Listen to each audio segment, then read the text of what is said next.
30 secondi al via la sesta corsa, una prova di categoria BC per cavalli anziani. Sono in 8 dietro le ali dell'autostart dopo il ritiro di Umberto Ax.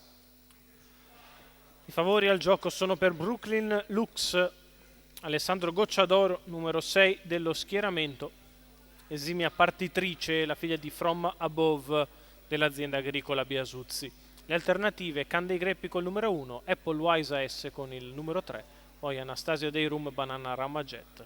Gli altri in seconda fila a quote più alte. Autostart inizia a muoversi, parte la sesta. 1 Candy Greppi Marco Stefani, 2 Anastasia Dei Rum Roberto Ruvolo, 3 Apple Wise AS Roberto Vecchione, 5 Banana Rama Jet Pietro Gubellini, 6 Brooklyn Lux Alessandro Gocciadoro, in seconda fila 7 Corcovado Carmine Piscoglio, 8 Zelia CCSM VP dell'Annunziata, 9 Conan OP Maurizio Cheli.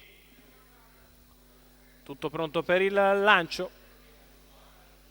Partiti. Brooklyn Lux mette qualcosa avanti agli avversari, prova a scendere, ma c'è Apple Wise che cerca di opporsi.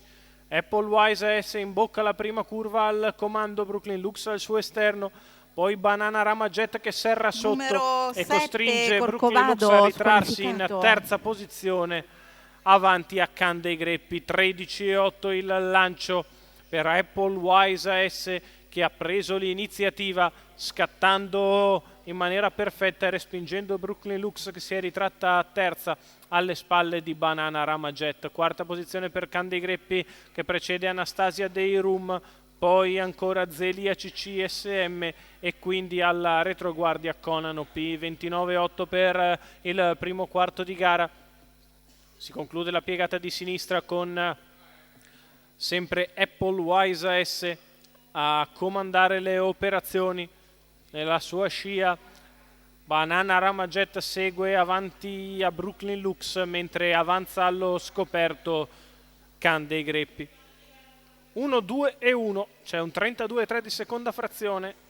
Ha tirato decisamente i remi in barca Roberto Vecchione, ma adesso arriva Candy Greppi al suo esterno, che costringerà la leader ad accelerare quando siamo ai 1000 di gara, passati in 1,17,2.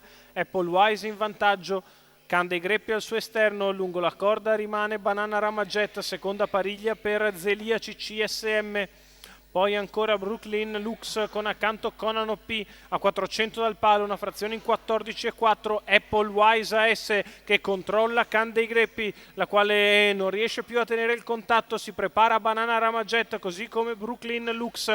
Dalle corsie esterne non si avanza, galoppa addirittura Candy Greppi, la retta d'arrivo che Numero Apple Wise 1, affronta in Candy Greppi, evidenza, scatta squalificato. Banana Rama, centropista Brooklyn Lux, Apple Wise AS nel finale si allunga e vince nei confronti di Banana Rama Jet. Al terzo Brooklyn Lux, 28,2 ad arrivare, 1,14,5, tutto facile per Apple Wise AS. Roberto Vecchione per il team Elert, colori della scuderia Altea. Vince la figlia di Royalty for Life, che respinge Brooklyn Lux in partenza, si rende intangibile nel finale. Banana Rama Jet è seconda, al terzo proprio Brooklyn Lux.